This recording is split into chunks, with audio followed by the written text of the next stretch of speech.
I don't know if you'll answer this question for me, but there's been some great teams here at Oak Hill. Can you give me one team that maybe stands out to you, or really maybe hard. One that maybe one that got the program going? I know that the 92-93 team with Jerry Stackhouse was one team that I've heard mentioned around here as kind of being the standard or something like that. But then there's also the 2004 team where you have Rajon Rondo and Josh Smith, and you have two NBA all-star caliber players. Right. Josh hasn't made one, but it's kind of he's been seen as the biggest snub not to make one, which that's pretty amazing in itself to have two players like that on one team.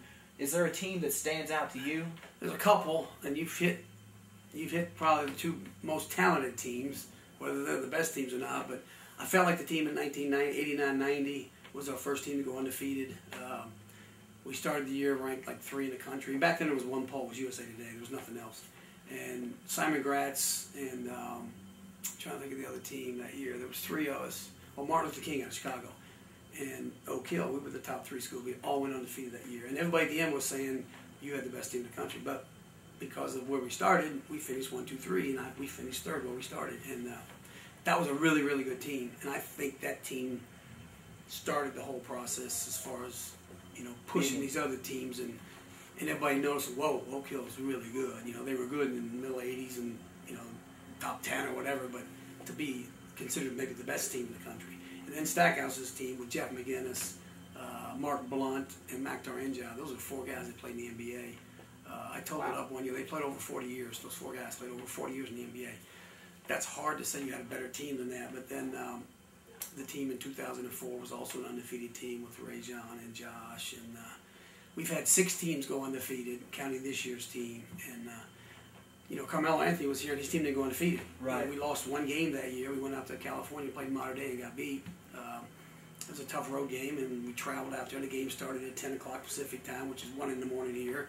We got beat, and it happens. I've had other teams, some of our better teams, maybe had a loss or 2, or more talented teams, and people forget about them.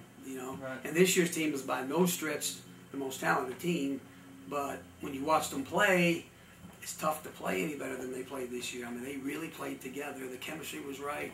Now, we were really deep. We had, counting our juniors, we have at least 8 Division I players, maybe 9, maybe even 10 of this team would end up playing Division I basketball. So it was deep, but we didn't have a Carmelo. We didn't have a Stackhouse. We didn't have a Rajon. We didn't have a Brandon Jennings.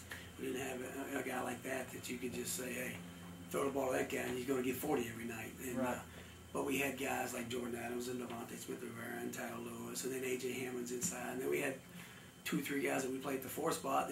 They didn't worry about how many points they scored. They guarded and they rebounded and they did the dirty work. And thus it made a great team. And I was proud of our guys this year because they may not be the most talented team, but they have a school record for the most wins, and they got a national championship to hang on their belt, and they can talk about themselves in the same breath with those other teams. And that's been the talk around the school this whole year is how well this team played together. And you had some great shooters on this team. Yeah. Devontae, I know a bunch of times would just come down, and before you could even run a play, just pull up and he'd nail it. And when he did that, it's almost kind of like, oh, run a play, but he'd stroke it. And he could do that. And Jordan Adams could do the same thing. So you had, it was a 2-headed monster out there. And then you had Tyler who could get them all shots and keep them all happy, and he knew when to get them shots. He knew how to get them shots, and that helps as a coach. He knew how, like I say, he knew how to navigate things on the floor, and I didn't have to call that many sets for him. He would call them himself, and I wouldn't have to navigate the game and coach the game as much as let Tyler coach the game.